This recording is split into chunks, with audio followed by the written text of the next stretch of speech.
So, if you think that I'm just mad at people that hurt me, or when somebody hits me or kicks me, I'm going to come after them, that's not true.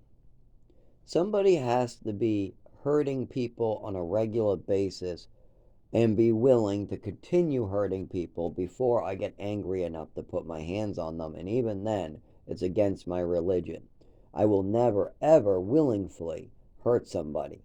But if somebody is literally hurting a person across the road, kicking them on the ground, I'll come over there, tell them to stop, tell them to stop. If they're willingly keep kicking, they keep on hurting that man, boom, he's getting knocked the fuck out in the throat. No, stop. That man looks like he's about to die on the ground. Well, I won't do the throat right away, but if it looks like he's going to endanger my life and other people's lives, I might have to end him and call 911 for the both of them. But situations like that is where it arises. Now, if somebody who really hurt me, like let's say somebody drugged me, they allowed somebody to continue hurting me. They made up stories about me. They hurt me last week by making up a story at the doctor's office or at the Department of Health, cutting off my insurance, causing damage to me this week. Yeah, I might want to hurt that guy. I might want to tie him up to a tree outside and leave him there or something. I've been left outside many times to freeze to death and have seizures. Many, many, many a times because I'm not illegally allowed to live. Nowhere. I can't. Now, other people are allowed to live in the shelter. They're allowed to use a hospital. They're allowed, when I walk into a hospital, they just turn me around no matter how damaged I am. I got released from a hospital after I had a serious seizure. I had a serious seizure. My alcohol levels were nothing big, but the flashing lights on a crosswalk were really bad. Now, I didn't know what a seizure was yet. I just knew I kept on waking up in the hospital after like weird events like when flashing lights are kind of going by or stuff like that, but they're not really certain flashing. It's just I feel my back acting up, but I don't know what how to call it. What do you think the hospital does when I wake up with a severe head injury, one shoe, all bloodied up, not enough alcohol to cause this injury, and I just say, it must have been a car or something because I was about to cross the road, but something's definitely wrong because the whole room is spinning and my head is pounding and my back is shocking me? What do you think Saints Memorial Hospital in Lowell did for me after that seizure? The police came by, asked me what happened. I told them I don't know. They said they need an answer right this moment. I said, I don't know. They said, well, we think it's a robbery then. I go, okay. And they said, you had one shoe, so they probably robbed you. I said, a robbery, huh? I don't know what the fuck's going on here. Anyways, so he says I was robbed, but my wallet is upstairs with the guys screaming at each other upstairs.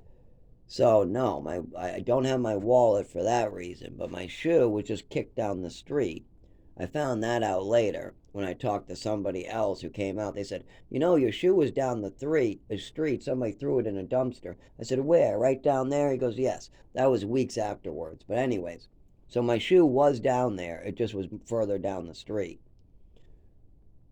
That means I probably was seizing so much I kicked it like I did a football, like I footballed it. The back probably came loose and I was seizing bad. I don't know. Somebody might have picked it up and just moved it down the street too. That's more likely that it probably was right where my body was left. The EMTs didn't bother to grab it.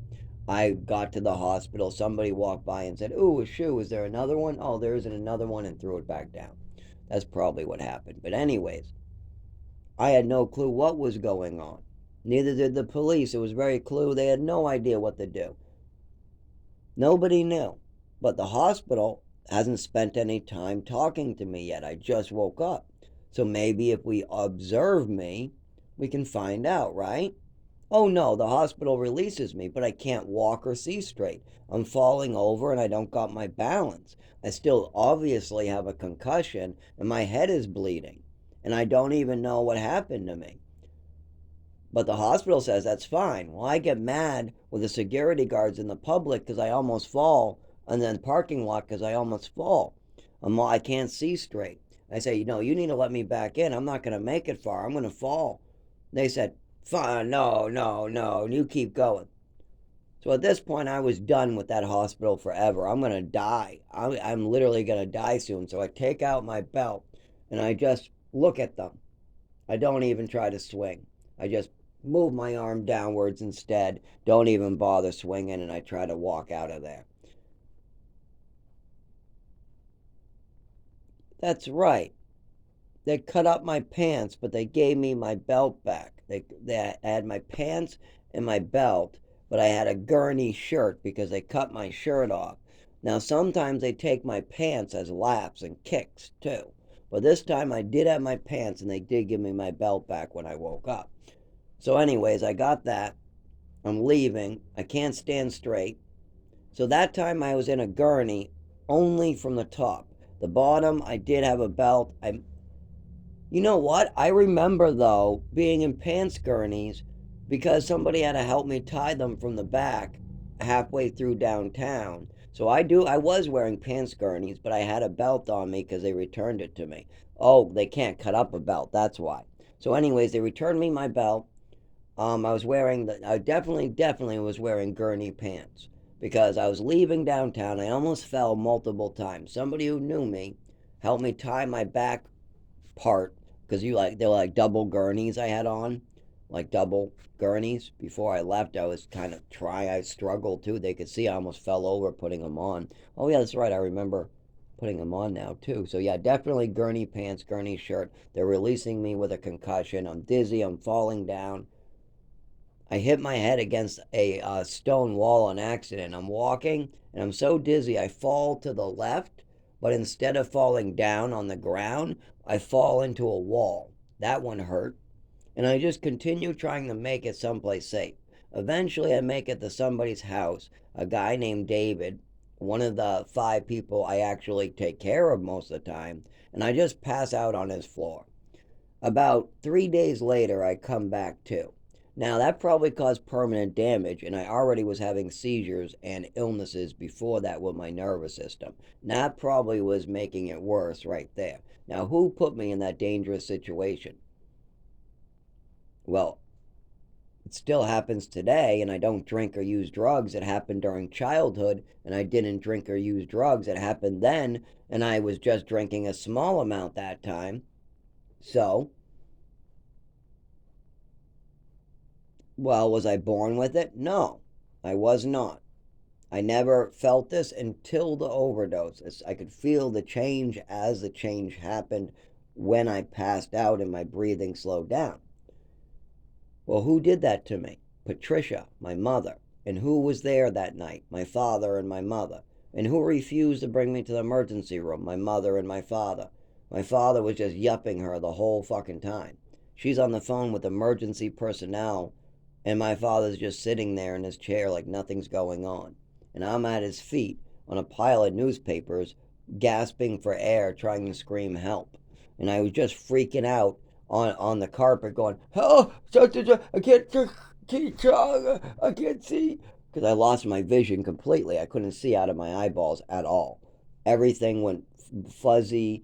Then I lost it all. I just lost it all. I couldn't see my hand in front of me, nothing.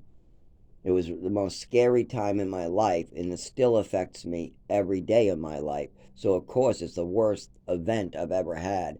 And I've asked about that at the doctor's office every day since. But every time I ask about it, a bunch of decisions my mother makes hurts me right after. And I didn't know it at the time, but it's because my mother was avoiding responsibility for that night while I was just trying to get better. But the problem is, if I try to get better, my mother would get mad and upset, and I didn't know the correlation. I had no clue me getting better means she might get caught. So those two things didn't go together. So every time I started to talk about what was wrong with my nervous system or my physical health, my mother would get mad and start up with all the fake mental illnesses that were her cover story. And now I have to deal with that shit for the rest of my life until my family gets involved or until I'm so broken that they're just wondering what the fuck. And even then, when I'm all broken in a wheelchair, never able to do anything, even wipe my own ass, I still might have problems at the doctor's office because of these assholes. So, yeah, if they worked on this, they would get full forgiveness. I would never have any right to put a hand on anybody. But at this point, they're endangering my family and thousands of lives so far. You know how many people I could have helped if my nervous system worked properly? Oh, so much more. And they endangered my family, me. I'm definitely being killed. I can name countless times where they were present while hurting me right there, right then.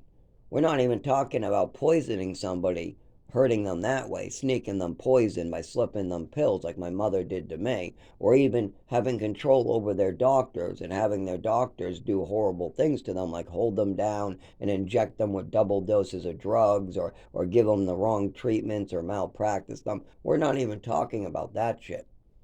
There is so much that they have done to hurt me, and that machine that my mother created to cause damage whenever I go to the doctors or whenever I try to get help, that's still running today.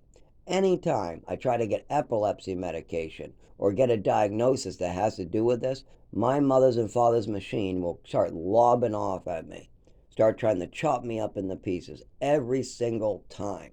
It will not let me get better. And that's the way it's designed. If you've been watching my video or listening to me long enough, you would understand why, though. You would understand the design that my mother created a little bit better.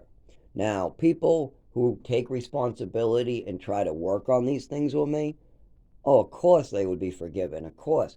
But I do get angry, and if I'm living in the woods like Rambo, well, I might start thinking like Rambo. That's what I'm afraid of, and that's what I'm pretty sure that will happen. I'll start having seizures. I'll get a head injury. I'll wake up knowing that it's still cold, and then I'll have another seizure. Then I'll crawl out, monkey crawl out. Then they'll bring me to the hospital, but the doctors will be weaponized by my father and my mother, so they won't know what they're doing with me. So they'll just turn me over and release me to the street after just arriving there. But I still won't be able to walk. I'll still have problems. So then somebody will feel bad, give me a ride to the woods. I'll go back into the woods. Then I'll recover when it's warm for a couple days. Then I'll go I'll go to the liquor store, pick up a nip, take a couple nips, get a little better, and decide it's time to Rambo somebody. It's time to shoot them with a poison arrow.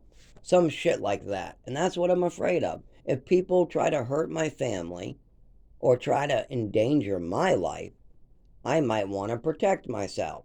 So if I'm getting endangered in this particular shitty way, I have to prove it and I have to try to get evidence. And one of the things that's necessary is driving. Well, the only way I'm driving is if I hitchhike or take somebody's car.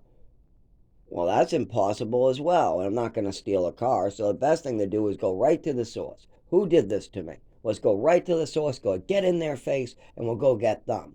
Because they either can fix this, they can tell the truth about what happened, they can have a conversation to back me in this and do better, because they were willing to back a loony